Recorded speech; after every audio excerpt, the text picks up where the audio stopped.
Meta ఏదైతే Facebook ఇంకా వాట్సాప్ని control చేస్తుందో, ఇన్స్టాగ్రామ్ని కంట్రోల్ చేస్తుందో మెటా ఇచ్చి పడేసింది సుప్రీంకోర్టు.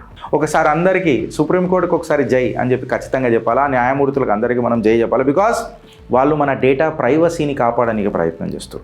నా కొడుకులు ఏందో నాకు అర్థం కాదు, ఒక ఫిషింగ్ మెసేజ్ వస్తుంది, సడన్గా నీ అకౌంట్ ఎగిరిపోతుంది.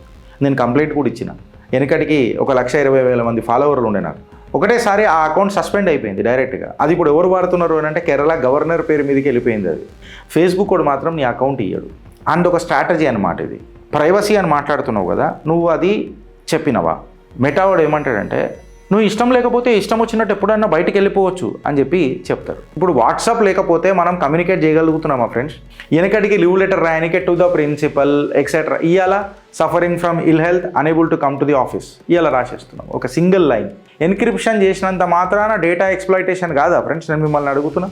ఇవాళ నేను ఏదన్నా ఇట్లా ఒకటి అనుకోని ఏదన్నా దాంట్లో సెర్చ్ చేస్తే నాకు అట్లాంటి యాడ్లే నా ఇన్స్టాలో కనిపిస్తాయి, అట్లాంటి యాడ్లే నా ఫేస్బుక్లో కనిపిస్తాయి, అట్లాంటి యాడ్లే నా గూగుల్లో కనిపిస్తాయి. అంటే మళ్ళీ ఎన్క్రిప్టెడ్ అయిన దాన్ని వీడు ఎట్లా డీకోడ్ చేస్తున్నాడు అనేది వాస్తవమా కాదా? Gautam Model School, Sun City branch, admissions are open for 2026. No admission fee, free school uniform and also bus transportation available. School fee offer valid till February 10 for nursery to 10th class. Hurry up. Address: Sun City branch opposite Kasturba Trust. Limited seats. Contact us now 8121573123 and 8977113123. మరొకసారి సుప్రీంకోర్టుకి ధన్యవాదాలు చెప్పాల్సిన రోజు వచ్చింది friends. Meta ఏదైతే Facebook ఇంకా వాట్సాప్ని control చేస్తుందో, ఇన్స్టాగ్రామ్ని control చేస్తుందో మెటా ఇచ్చి పడేసింది సుప్రీంకోర్టు. సుప్రీంకోర్టు ఏమి ఇచ్చేసింది గిరీష్, అసలు ఆ జడ్జ్మెంట్ ఏంది అని చెప్పి మనం మాట్లాడితే, ఒకసారి అందరికీ సుప్రీంకోర్టుకి ఒకసారి జై అని చెప్పి ఖచ్చితంగా చెప్పాలా, న్యాయమూర్తులకు అందరికీ మనం జై చెప్పాలి. బికాస్ వాళ్ళు మన డేటా ప్రైవసీని కాపాడడానికి ప్రయత్నం చేస్తారు. ఫ్రెండ్స్, నాకైతే అబ్సల్యూట్గా మెటా మీద ఒక నెగటివ్ ఒపీనియనే ఉన్నది. ఎందుకు అని అంటే, ఒకసారి కాదు, 2 సార్లు కాదు, 3-4 సార్లు నాకు చేదు అనుభవాలు అయినాయి. నా కొడుకులు ఏందో నాకు అర్థం కాదు, ఒక ఫిషింగ్ మెసేజ్ వస్తుంది, సడన్గా నీ అకౌంట్ ఎగిరిపోతుంది. నేను కంప్లైంట్ కూడా ఇచ్చిన, వెనకటికి 1,20,000 మంది ఫాలోవర్లు ఉండే నాకు. ఒకటేసారి ఆ అకౌంట్ సస్పెండ్ అయిపోయింది డైరెక్ట్గా. అది ఇప్పుడు ఎవరు వాడుతున్నారు అని అంటే కేరళ గవర్నర్ పేరు మీదకి వెళ్ళిపోయింది అది. నాకు అప్పుడప్పుడు ఫోన్లు కూడా వస్తూ ఉంటాయి. నేను పోలీసు వాళ్ళకి చెప్పినా, సైబర్ క్రైమ్కి చెప్పినా, వాళ్ళు కూడా లెటర్ రాసిరు, ఎక్సెట్రా వాళ్ళ పరిధిలో ఏముండాలో అది రాసిరు. కానీ ఫేస్బుక్ కూడా మాత్రం నీ అకౌంట్ ఇయ్యడు. అండ్ ఒక స్ట్రాటజీ అనమాట ఇది. వేరే వాళ్ళకి అమ్ముకోనికి ప్రయత్నం చేస్తాడా, మళ్ళీ ఏం చేస్తాడా అనేది నాకు ఇంతవరకు అర్థం కాదు. వాడేమంటాడు, అసలు సుప్రీంకోర్టు ఏమన్నది, మన డేటా ప్రైవసీ మీద సుప్రీంకోర్టు మెటా మీద గడ్డపార ఎట్లా దించింది అని చెప్పి మనం చూస్తే డీకోడ్ చేసి మాట్లాడదాం కంప్లీట్గా. వాళ్ళు ఏమని అంటారంటే, యూజర్స్కి ప్రతి ఒక్కడికి మెటా ఇంకా వాట్సాప్ పొజిషన్ ఏముందని అంటే, మెటా ఏమని అంటుందనంటే, ప్రతి ఒక్కళ్ళకు మేము ప్రైవసీ పాలసీ పెట్టినాము, అది ఇప్పుడు పెట్టలే, 2021లోనే పెట్టినాము అని చెప్పి చెప్పింది. అయితే సుప్రీంకోర్టు ఏమని అన్నదనంటే, నువ్వు ఏదైతే ప్రైవసీ అని మాట్లాడుతున్నావు కదా, నువ్వు అది చెప్పినవా, అది వాలంటీర్గా చెప్పినవా అంటే ఏదో ఒక కాంప్లెక్స్ లాంగ్వేజ్లో చెప్పి, ఒక ఏకపక్ష తీర్మానం అన్నట్టు ఒక ప్రెషర్ పెట్టి, నువ్వు అది పెట్టకపోతే నీ వాట్సాప్ బంద్ అవుతుంది అని చెప్పి, ఇన్ని రోజులలో బంద్ అవుతుంది అని ఒక ప్రెషర్ టాక్టిక్స్ పెడితే అది కామన్ మ్యాన్కి ఏమర్థమవుతుంది అని అంటే, సుప్రీంకోర్టు అన్న మాట ఏంటంటే, ఇప్పుడు రోడ్ల మీద పండ్లు అమ్ముకునేటోడుకో, లేకపోతే చెప్పులు కుట్టుకునేటోడుకో, లేకపోతే పామరుడికో, చదువు రానోడుకో, డైలీ వేజ్ వర్కర్కో నీ లాంగ్వేజ్ అర్థమవుతుందా? ఒక 20 పేజీల లీగల్ జాగ్రన్ అర్థమవుతుందా? అంటే ప్రజలకు అర్థమయ్యేటట్టు ఉండాలి కదా ప్రైవసీ పాలసీ అనేది. And this is supported by a case law from the Supreme Court, which ఆ లీగల్ సైటేషన్ ఏందనంటే, KS Puttaswamy versus Union of India 2017. Privacy is the fundamental right under article 21. దీన్ని ఎంఫసైజ్ చేసి సుప్రీంకోర్టు మాట్లాడింది, చెవ్విండింది మెటాది. Meta వాడు ఏమంటాడంటే, నువ్వు ఇష్టం లేకపోతే ఇష్టం వచ్చినట్టు ఎప్పుడన్నా బయటికి వెళ్ళిపోవచ్చు అని చెప్పి చెప్తారు. మళ్ళా ఇది ఏకపక్ష తీర్మానం మెటా, నీవన్నీ చెప్పేటిపోయి నాకు కంప్లీట్గా ఇల్యూజనరీ అనిపిస్తున్నాయి, నాటకాలు అనిపిస్తున్నాయి. అంటే ఇవాళ నువ్వు వాట్సాప్లకైనా బయటికి వెళ్ళిపోవాలనంటే సోషల్ ఇప్పుడు వాట్సాప్ లేకపోతే మనం కమ్యూనికేట్ చేయగలుగుతున్నామా ఫ్రెండ్స్? వెనకటికి లీవ్ లెటర్ రాయనికే టు ద ప్రిన్సిపల్ ఎక్సెట్రా, ఇవాళ suffering from ill health unable to come to the office ఇవాళ రాసేస్తున్నాం ఒక single line. Has become an official letter today thanks to WhatsApp. I'm not denying the benefits of WhatsApp. But నీకు నా policy నచ్చకపోతే నువ్వు exit అయిపో అని అంటే, నువ్వు అలవాటు చేసి నువ్వు బయటికి వెళ్ళిపోవడం అనేది కరెక్టా? అంటే నువ్వు కన్జ్యూమర్కి రియల్ చాయిస్ ఇస్తున్నావా? ఆప్ట్అవుట్ పాలసీ అని అంటే కమ్యూనికేషన్ యాక్సెస్ని లూజ్ చేసుకోవడమా? మళ్ళీ ఇది కంపల్షనా లేకపోతే లిబర్టీయా? సుప్రీంకోర్టు వేసిన ప్రశ్న జబర్దస్త్ ఉంది కదా. దీనికి ఏం చెప్పింది? కాంపిటీషన్ యాక్ట్ 2002 నువ్వు డామినెంట్ పొజిషన్ తీసుకొస్తున్నావా, సెక్షన్ 4లో ఇది ఖిలాఫ్ అని చెప్పి మాట్లాడింది. ఫ్రెండ్స్, ఎవరైతే కాంపిటేటివ్ ఎగ్జామ్స్కి ప్రిపేర్ అవుతున్నారో ఇది చాలా ఉపయోగపడుతుంది, జర జాగ్రత్తగా వినండి.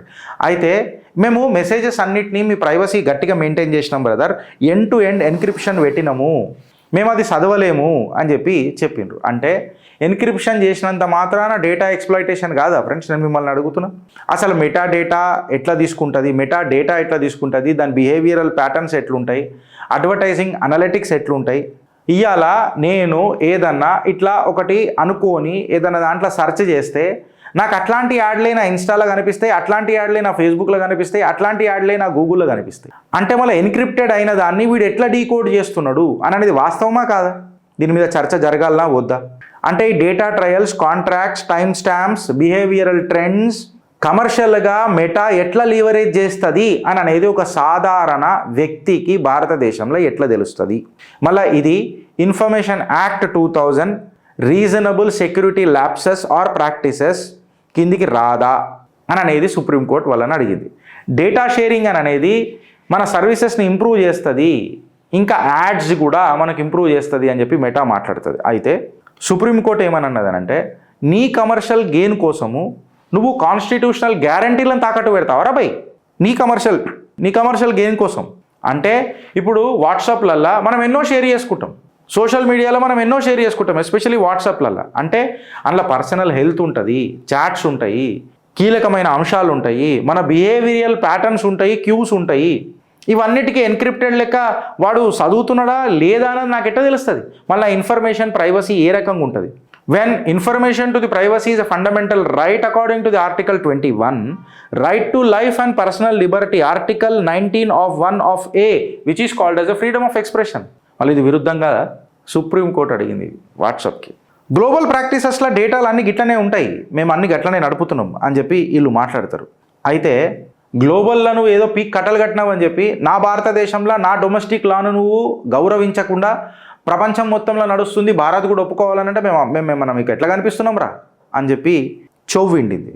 భారత్ యొక్క ప్రైవసీ పెత్తనాన్ని ముంగట పెట్టింది సుప్రీంకోర్టు. అందుకనే నేను సుప్రీంకోర్టుకి జై అని చెప్పి మాట్లాడుతున్నా. అంటే ఒక టెరిటోరియల్ జ్యూరిస్డిక్షన్ డాక్ట్రైన్ని ముంగట పెట్టింది, ఒక సోవరెనిటీ రెగ్యులేటరీ పవర్ని ఇలా వాట్సాప్ ముంగట పెట్టింది సుప్రీంకోర్టు.